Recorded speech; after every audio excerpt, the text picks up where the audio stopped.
لا يزال الخير حيا لا يزال إن في الدنيا سلاما وظلال أخبر الأيام أنها في وصال قم بنا وانظر لآيات الجمال.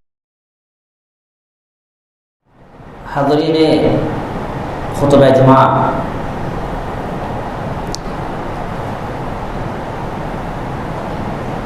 میں اس سے قبل کہ اپنی تقریر شروع کروں شرک کی اقسام گنانا مناسب سمجھتا ہوں۔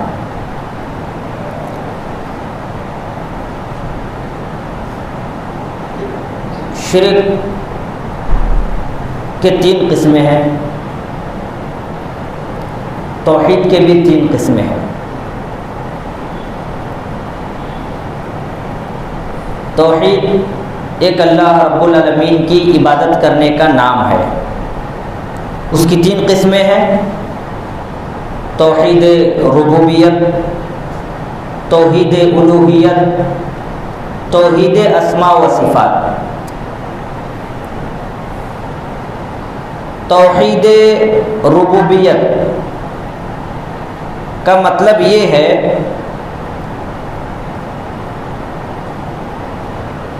بارش برسانے والا اللہ رب العالمین ہے،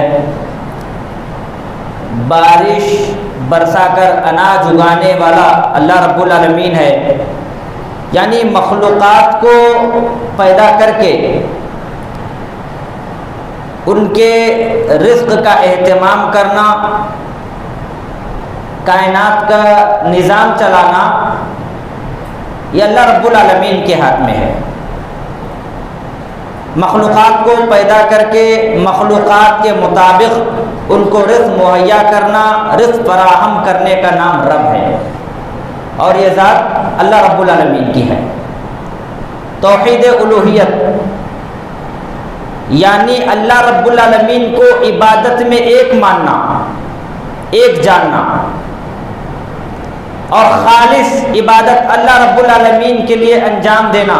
نماز، روزہ، زکوٰۃ، حج، دعا، مناجات وغیرہ وغیرہ جتنے بھی عبادت ہیں اللہ رب العالمین کے لیے بجا لانا، اور عبادت میں صرف ایک اللہ رب العالمین کی عبادت کرنا، غیر اللہ اس سے نکل جاتے ہیں۔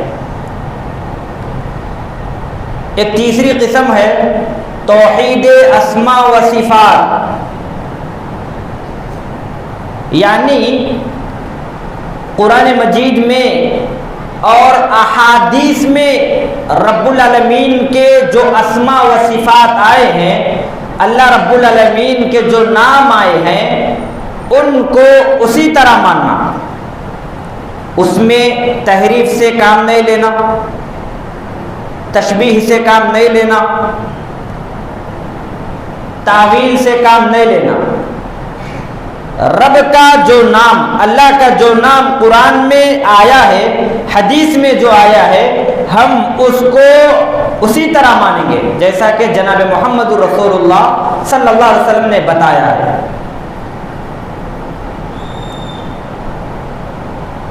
یہ توحید کی 3 قسمیں ہیں۔ اب آئیں شرک کی طرف۔ شرک کسے کہتے ہیں؟ اللہ تعالیٰ کی الوہیت میں اگر کوئی بندہ عبادت کو رب کے بجائے کسی غیر اللہ کے لیے مختص کرے، غیر اللہ کے لیے انجام دے، تو یہ اللہ رب العالمین کی الوہیت میں شرک ہوا۔ اگر کوئی بندہ ربوبیت میں یعنی کائنات کا نظام چلانے والا اللہ رب العالمین ہے، رزق پہنچانے والا اللہ رب العالمین ہے کیونکہ وہ رب ہے، اگر کسی کا یہ عقیدہ ہو کہ رزق پہنچانے والی ذات رب العالمین کے سوا کوئی اور ہے، تو وہ ربوبیت میں شرک کا مرتکب ہوا۔ اسماء و صفات، اگر کوئی بندہ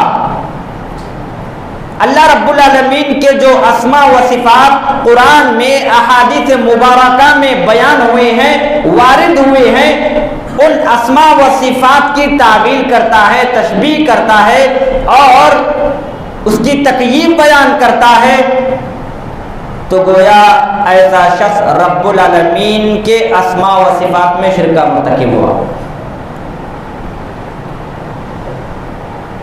اور یہی شرک کائنات میں سب سے بڑا ظلم ہے، سب سے بڑی بے انصافی ہے، سب سے بڑا گناہ ہے. حضرت لقمان علیہ السلام اپنے بیٹے کو نصیحت کرتے ہوئے فرماتے ہیں، یا بنیا لا تشرک باللہ ان الشرک لظلم عظیم. اے میرے پیارے بیٹے، یا بنی، اے میرے بیٹے. لقمان علیہ السلام نے اپنے بیٹے سے مخاطب ہوئے تصغیر کا صیغہ استعمال ہوا، یا بنیا، اے میرے پیارے بیٹے، لا تشرک باللہ، اللہ تعالیٰ کے ساتھ کسی کو شریک نہ کرنا. کیوں؟ ان الشرک لظلم عظیم، اس لیے کہ شرک سب سے بڑا ظلم ہے. ظلم کسے کہتے ہیں؟ علماء لکھتے ہیں، وضع الشیء فی غیر محلہ، کسی بھی چیز کو اس کے اصل مقام سے ہٹا کر دوسری جگہ پر رکھ دینا، یہ ظلم ہے. میں آپ کو مثال کے ذریعے سمجھانے کی کوشش کروں گا. ایک انسان ٹوپی سر پر پہنتا ہے، ٹوپی کا مستقر کیا ہے؟ سر ہے، ٹوپی کی جگہ سر ہے. ایک انسان اگر ٹوپی کو سر کے بجائے پیروں میں یا گھٹنوں میں پہنے تو یہ بڑا ظلم ہے. تو اسی طرح عبادت کا مستحق اللہ رب العالمین ہے. عبادت اگر ہم کریں گے تو اللہ رب العالمین کی خوشنودی کے لیے کریں گے، اللہ رب العالمین کی رضا کے لیے کریں گے. کیوں؟ اس لیے کہ عبادت کا مستحق اللہ تعالیٰ ہے، اللہ کی رضا کے لیے عبادت کی جاتی ہے. اگر کوئی عبادت کو اللہ رب العالمین کی بجائے، جو کہ اصل مستحق اللہ تعالیٰ ہے، اس کی بجائے غیر اللہ کے لیے انجام دے تو پھر یہ ظلم ہے، اور یہ سب سے بڑا ظلم ہے. قرآن مجید میں اللہ رب العالمین فرماتے ہیں، ایسے ظلم کو اللہ رب العالمین ہرگز معاف نہیں فرمائیں گے. ایک بندہ اپنی زندگی میں شرک کا ارتکاب کر رہا ہے اور توبہ کے بغیر مر جائے، اللہ رب العالمین سے توبہ نہ کرے، توبہ کے بغیر ہی اس کی وفات ہوئی، تو پھر قیامت کے دن اللہ رب العالمین ایسے انسان کو کبھی بھی معاف نہیں فرمائیں گے. قرآن مجید میں اللہ رب العالمین نے ارشاد فرمایا، ان اللہ لا یغفر ان یشرک بہ ویغفر ما دون ذلک لمن یشاء ومن یشرک باللہ فقد ضل ضلالا بعیدا. اللہ نے ارشاد فرمایا کہ اللہ رب العالمین اس شخص کو ہرگز معاف نہیں فرمائیں گے جو اللہ رب العالمین کے ساتھ شرک کرتا ہے، اللہ رب العالمین کے ساتھ کسی اور کو بھی حاجت روا سمجھتا ہے، اللہ رب العالمین کے سوا کسی اور کو مشکل کشا سمجھتا ہے، اللہ رب العالمین کے سوا کسی اور سے دعائیں مانگتا ہے. اللہ رب العالمین ایسے شخص کو کبھی بھی معاف نہیں فرمائیں گے. وَيَغْفِرُ مَا دُونَ ذَلِكَ لِمَن يَشَاءُ، مگر جو شخص شرک کے علاوہ کوئی اور گناہ کا ارتکاب کرے تو اللہ چاہے تو معاف کر سکتے ہیں.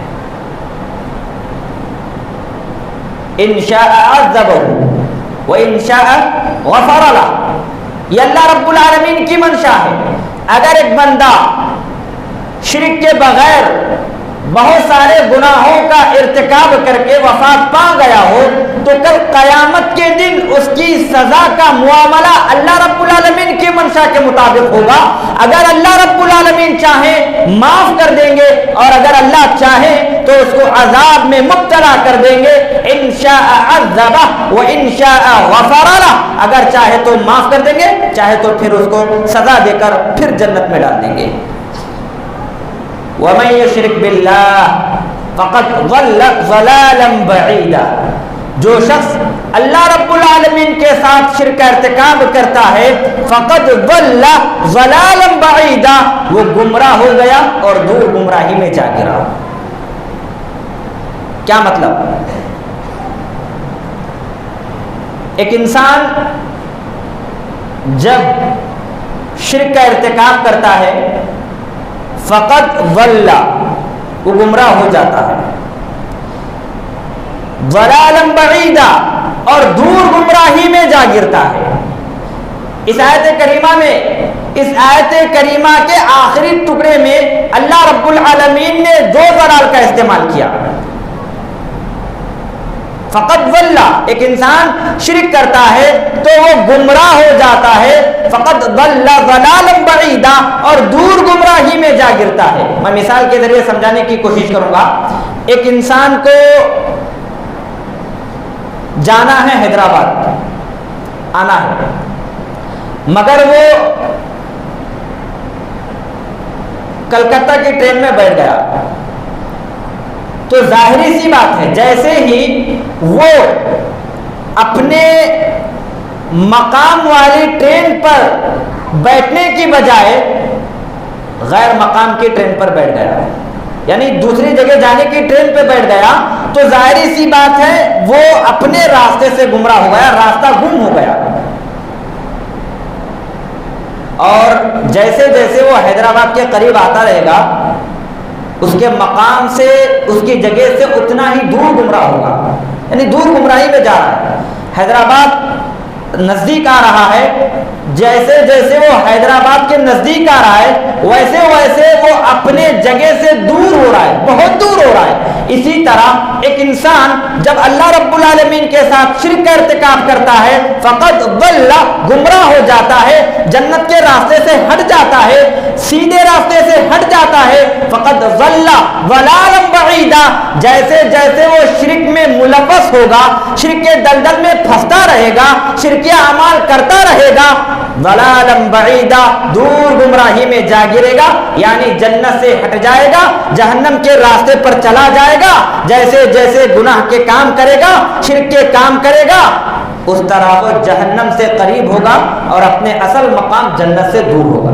یہی ہے ضل ضلالا بعیدا, گمراہ ہوگا اور دور گمراہی میں جا گرے گا. محترم حضرات, آج لوگ سمجھتے ہیں ہمیشہ توحید پر بولا جاتا ہے, ہمیشہ شرک پر بولا جاتا ہے, لیکن یاد رکھیں توحید کی وجہ سے ہی اللہ رب العالمین نے دنیا میں لوگوں کو پیدا کیا ہے. مسئلے مسائل کا اختلاف الگ چیز ہے, فقہ کا اختلاف یہ الگ چیز ہے. اختلاف تو یہ تا قیامت رہے گا اور انشاءاللہ اس کا حل بھی ہوتا رہے گا. جو سب سے بڑا کام ہے وہ توحید کا کام ہے. کیوں؟ اس لیے کہ اگر انسان توحید میں کامیاب ہے, اگر انسان ایک اللہ رب العالمین کو ماننے والا ہے, اس کے لاکھ غلطیاں ہو, اللہ چاہے تو اس کو کل قیامت کے دن معاف کر دیں گے یا پھر عذاب دے کر اس کو جنت میں ڈال دیں گے. مگر ایک شخص توحید کو نہ جاننے والا ہو, اسلام کو ہی قبول نہ کیا ہو, یا پھر اسلام تو قبول کیا ہے مگر توحید اس کے پاس نہیں ہے, تو پھر اس کا انجام بڑا سخت ہوگا کل قیامت کے دن. اسی لیے تو قرآن مجید میں اللہ رب العالمین نے ارشاد فرمایا, انه من یشرک باللہ فقد حرم اللہ علیہ الجنہ ومأواہ النار وما للظالمین من انصار.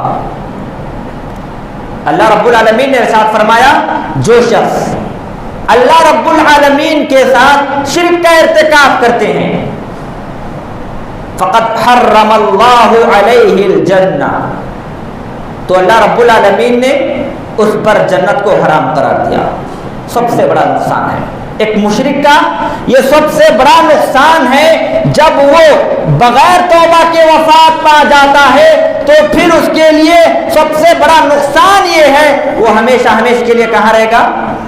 جہنم میں رہے گا، اور جنت اس کے لیے ہمیشہ ہمیشہ کے لیے حرام قرار دی گئی۔ فقد حرم اللہ علیہ الجنہ، اللہ رب العالمین نے مشرکین پر جنت کو حرام قرار دیا ہے۔ ومأواہ النار، اور ایسے لوگوں کا ٹھکانہ جہنم ہے، آگ ہے، نار ہے۔ وما للظالمین من انصار، اور ظالموں کا وہاں پر کوئی یار و مددگار بھی نہیں ہوگا۔ واضح اللہ رب العالمین کا ارشاد۔ اور آج معاشرے پر نظر دوڑائیں، معاشرے میں اکثر و بیشتر مسلم طبقہ شرکیہ عمل پر مداومت برت رہا ہے، شرک کا ان سے صدور ہو رہا ہے مختلف طریقوں سے، اور اس میں ایک بڑا مظہر جہاں سے شرک کا صدور ہوتا ہے، شرک پھیلتا ہے، وہ ہے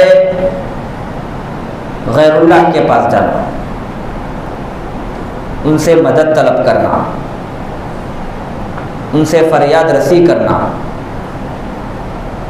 ان کے سامنے اپنی گردن کو جھکانا اور ان کی قدم بوسی کرنا، اور یہ سمجھنا کہ یہ لوگ دعا قبول کر لیتے ہیں اور ہماری دعا رب العالمین کے سامنے پیش کرتے ہیں، یہ سب گمراہ کن عقائد ہے۔ اسلام میں اس کی کوئی حقیقت نہیں ہے۔ قرآن مجید راست طور پر اللہ رب العالمین سے ہمیں رابطہ کراتا ہے، جوڑتا ہے۔ قرآن مجید کہتا ہے رب سے مانگو، کیونکہ اللہ رب العالمین نے خود فرمایا وَقَالَ رَبُّكُمُ ادْعُونِي أَسْتَجِبْ لَكُمْ إِنَّ الَّذِينَ يَسْتَكْبِرُونَ عَنْ عِبَادَتِي سَيَدْخُلُونَ جَهَنَّمَ دَاخِرِينَ، تمہارے رب نے کہا ادعونی استجب لکم، تم مجھ سے دعا کرو میں تمہاری دعا کو قبول کرنے والا ہوں۔ ان الذین یستکبرون عن عبادتی سیدخلون جہنم داخرین، جو لوگ میری عبادت سے اعراض کرتے ہیں، مجھ سے دعا نہیں کرتے، سیدخلون جہنم داخرین، ان قریب و ذلیل و خوار ہو کر جہنم میں داخل ہو جائیں گے۔ قرآن مجید کہتا ہے اللہ رب العالمین سے مانگو، جبکہ پیر، مرشد، سجادے وغیرہ وغیرہ یہ لوگ کہتے ہیں کہ تم درگاہوں میں آ کر اولیاء اللہ سے مانگو، وہ تمہاری دعاؤں کو قبول کریں گے، جبکہ قرآن مجید کہتا ہے کہ کسی کے در پہ جانے کی ضرورت نہیں ہے، کسی کے گھر پہ جانے کی ضرورت نہیں ہے، کسی کے آشیانے پر جانے کی ضرورت نہیں ہے، کسی کے آستانے پہ جانے کی ضرورت نہیں ہے، اللہ رب العالمین کے پاس آ جاؤ، مسجد میں آ جاؤ، نماز ادا کرو، اللہ رب العالمین سے مانگو، اللہ تعالیٰ تمہارے دعاؤں کو قبول کرنے والا ہے۔ قرآن مجید میں اللہ نے فرمایا وَإِذَا سَأَلَكَ عِبَادِي عَنِّي فَإِنِّي قَرِيبٌ، اے محمد رسول اللہ صلی اللہ علیہ وسلم، جب میرے بندے میرے بارے میں تم سے سوال کریں، میرے بارے میں تم سے دریافت کریں، تو کہنا فَإِنِّي قَرِيبٌ، میں قریب ہوں، اجیب دعوت الداعی اذا دعان، اور میں دعا کرنے والوں کی دعاؤں کو بھی قبول کر لیتا ہوں۔